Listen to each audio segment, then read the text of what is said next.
मैं ओम प्रकाश सिंह, जीव विज्ञान अध्यापक, श्री विश्वनाथ इंटर कॉलेज कलां सुल्तानपुर के प्रांगण में कक्षा 10 के सभी छात्र एवं छात्राओं का पुनः स्वागत करता हूं एवं एक नई ऊर्जा के साथ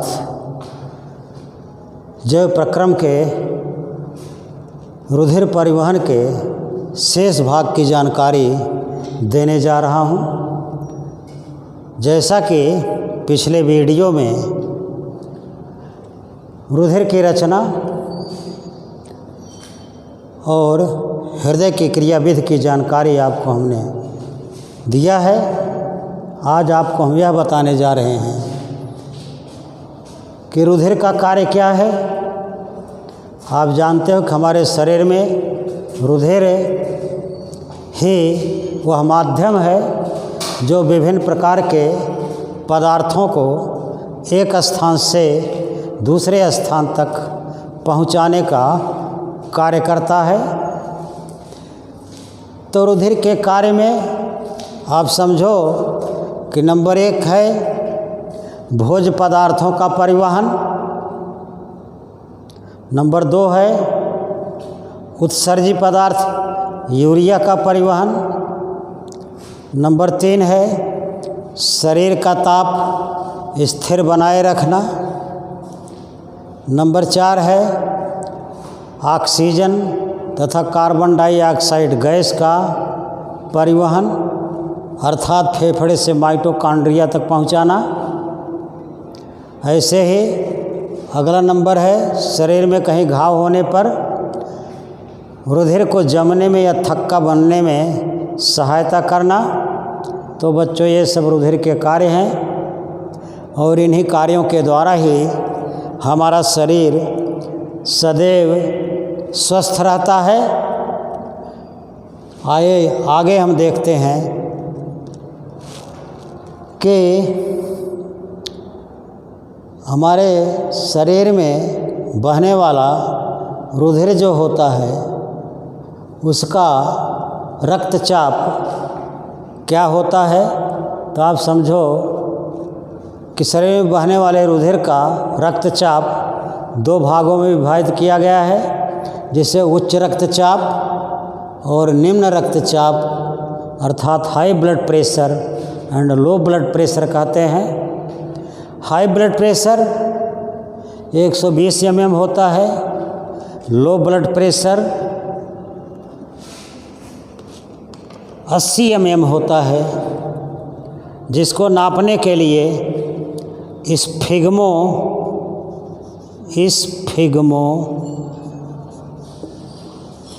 मैनोमीटर का उपयोग किया जाता है। अब आप सोचेंगे कि ये उच्च रक्तचाप और निम्न रक्तचाप होता क्या है। तो बच्चों, ये समझो कि हमारे शरीर में रुधिर परिवहन के लिए 2 प्रकार की नलिकाएं हैं, एक धमनी है, दूसरी शिरा। धमनियों के द्वारा रुधिर शरीर के सभी भागों में जाता है, शिराओं के द्वारा रुधिर हृदय में पुनः वापस आता है। तो एक प्रकार से समझो धमनियों में रुधिर दाब अधिक होता है और शिराओं में रुधिर दाब कम होता है। तो इस प्रकार से कहा जा सकता है कि जब हृदय के निचले भाग नीले में, ध्यान देने की बात है, हृदय के निचले भाग नीले में रुधिर का दाब या प्रकुंचन दाब, जिसे संकुचन कहा जाता है, अधिक होता है, तो उसी को उच्च रक्तचाप कहा जाता है, जो 120 mm होता है। इसी प्रकार से नीले में जब रुधिर का दाब कम होता है, जिसे अनुशिथिलन दाब कहा जाता है, उसी को निम्न रक्तचाप कहा जाता है, जो 80 mm होता है। तो इस प्रकार से बच्चों, हमारे शरीर का रक्तचाप जब 80 और 120 रहता है तो हमारा शरीर बिल्कुल फिट बना रहता है। तो एक प्रकार से कहा जा सकता है फिट बॉडी से हिट माइंड के द्वारा आगे हम अनेक प्रकार के कार्यों को करते रहते हैं। आगे देखेंगे हम कि धमनी और शिरा में अंतर क्या है। बोर्ड पर अंकित है, धमनियों में शुद्ध रक्त बहता है, शिराओं में अशुद्ध रक्त बहता है। फफ्फुस धमनी में अशुद्ध रक्त बहता है, फफ्फुस शिरा में शुद्ध रक्त बहता है। ऐसे ही धमनी की दीवारें मोटी होती हैं, शिरा की दीवारें पतली होती हैं। धमनियों में रुधिर का बहाव हृदय से बाहर की तरफ होता है, शिराओं में रुधिर का बहाव बाहर से हृदय की तरफ होता है। धमनियाँ कपाट विहीन होते हैं जबकि शिराएं कपाट युक्त होती हैं। रुधिर के बच्चों 4 वर्ग हैं जिसकी जानकारी कार्ल लैंडस्टीनर ने दी, और इन चारों वर्गों का निर्धारण जो किया निम्न आधार पर किया है। थोड़ा संयत आप ध्यान से सुनेंगे कि जैसा कि रुधिर रचना में हमने बताया है आरबीसी लाल रुधिर कणिका, तो लाल रुधिर कणिका के या कोशिका के दीवारों में 2 प्रकार के एंटीजन या प्रतिजन पाए जाते हैं जिन्हें ए एंड बी कहा जाता है, और कोशिका के भीतर स्थित प्लाज्मा में 2 प्रकार के प्रतिरक्षी पाए जाते हैं जिन्हें small letter A and small letter B से दर्शाया जाता है। उसी प्रतिजन के आधार पर बच्चों रुधिर के 4 वर्ग ए बी एंड ओ होता है। पुनः जब आप हम क्लास में मिलेंगे तो इसको आपको हम विस्तृत ढंग से समझाएंगे। निश्चिंतापूर्वक शेष बातें जो हमने बताई है उस पर ध्यान देंगे। एक शब्द है लसिका, लिम्फ। लसिका है क्या, लिम्फ क्या है? बच्चों रुधिर नलिकाओं और ऊतक के बीच ध्यान दो, रुधिर नलिकाओं और ऊतक के बीच स्थित रिक्त स्थान में बहने वाले द्रव को लसिका कहते हैं, जो कि रुधिर का छना हुआ भाग है। और लसिका भी वही कार्य करता है जो कार्य रुधिर करता है।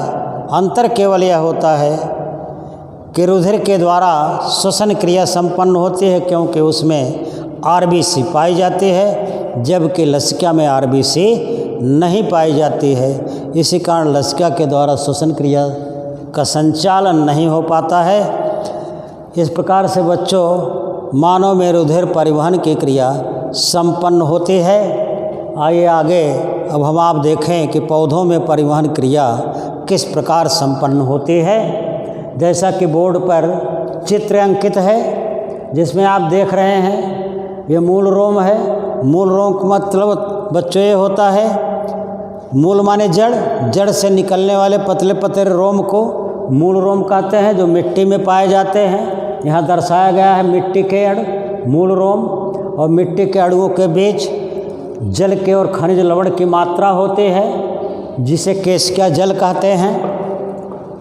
ये बाह्य त्वचा है, ये बलकुट है, अंतस्त्वचा, परिरम, फ्लोएम, आदिदारो, अनुदारो सभी कोशिकाएं हैं। तो देखो जो मिट्टी के अणुओं के बीच केशिका जल है, यह परासरण क्रिया के द्वारा, जैसा कि आप पहले पढ़ चुके हैं, परासरण में अर्धपारगम्य झिल्ली की आवश्यकता होती है।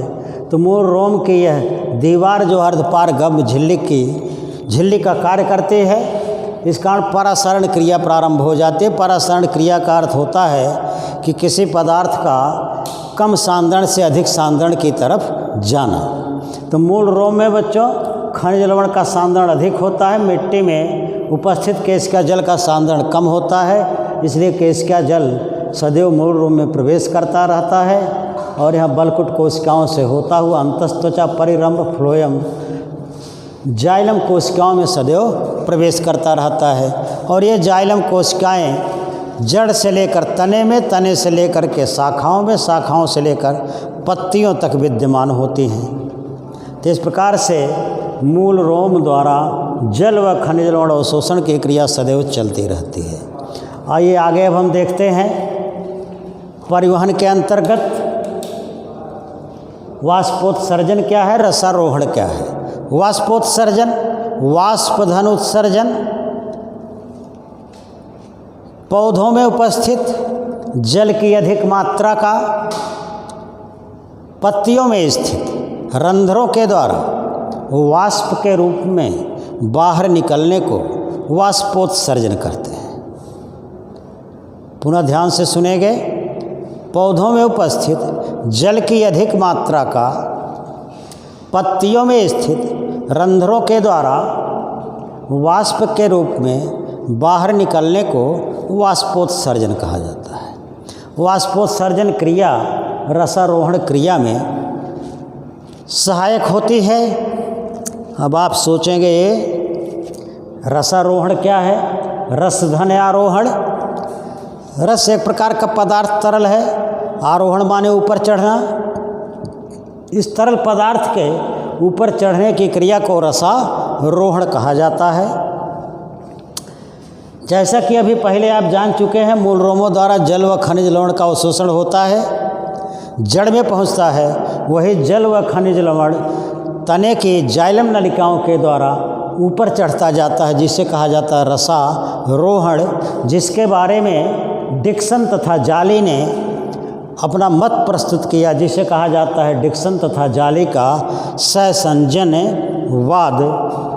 अंग्रेजी में इसे कोहेसिव थियरी कहते हैं। अंग्रेजी में इसे कोहेसिव थियरी कहते हैं। स्पेलिंग जरा ध्यान सुनोगे, COHESIVTHEORY, कोहेसिव थियरी। अब समझो व्हाट इज कोहेसिव थियरी। ध्यान देने की बात है। तने के जाइलम नलिकाओं में, जड़ की जाइलम नलिकाओं में सहसंजन बल लगता है। आप सोचेंगे कि सहसंजन बल क्या है। जैसा कि आपको जूनियर में भी पढ़ाया गया होगा, बल दो प्रकार के होते हैं, एक सहसंजन बल, एक आसंजन बल। सहसंजन बल का अर्थ होता है वह बल जो एक ही प्रकार के पदार्थ के अणुओं के बीच लगे, उसे सहसंजन बल कहते हैं। जैसे ग्लास में पानी भर लो, उसको नीचे की तरफ गिराओ तो पानी का एक अणु दूसरे अणु को खींचता चला जाता है, पूरा पानी ग्लास का गिर जाता है। लेकिन एट लास्ट अंत में आप देखेंगे गिलास के दीवारों में पानी के कुछ अणु चिपके रह जाते हैं। उसका कारण है आसंजन बल। वो पानी के अणु जो दीवार में चिपके रह गए, आसंजन बल के कारण दो भिन्न पदार्थों के बीच लगने वाले आकर्षण बल को आसंजन बल कहते हैं। इसी कारण पानी के अणु ग्लास की दीवार में चिपके रह गए, या शीशी भरे तेल से तेल को नीचे गिराओ, पूरा तेल नीचे गिर जाता है, लेकिन तेल के कुछ अणु बोतल या शीशी की दीवारों में चिपके रह जाते हैं, जो असंजन बल के कारण होता है। लेकिन बच्चों यहाँ पर रसारोहण क्रिया में सहसंजन बल लगता है। जल के और खनिज लवण के अणुओं के बीच सहसंजन बल सदैव लगता रहता है, और नीचे से ऊपर तक वाष्पोत्सर्जन क्रिया होते रहने के कारण एक धार का निर्माण होता है, जिसे कहते हैं वाष्पोत्सर्जन धार। अंग्रेजी में कहते हैं ट्रांसपायरेशन स्ट्रीम। Transpiration stream. तो एक प्रकार से यह कहा जा सकता है कि वाष्पोत्सर्जन धार तथा जल के अणुओं के बीच सहसंजन बल लगने के कारण रसारोहण की क्रिया सदैव चलती रहती है, जिसे हम पौधों में परिवहन कहते हैं। तो इस प्रकार से आप समझो कि पौधों में परिवहन की क्रिया इसी तरह से सदैव संपन्न होती रहती है। अब आप फिट बॉडी हिट माइंड के द्वारा अपना अध्ययन सदैव जारी रखें। That's all.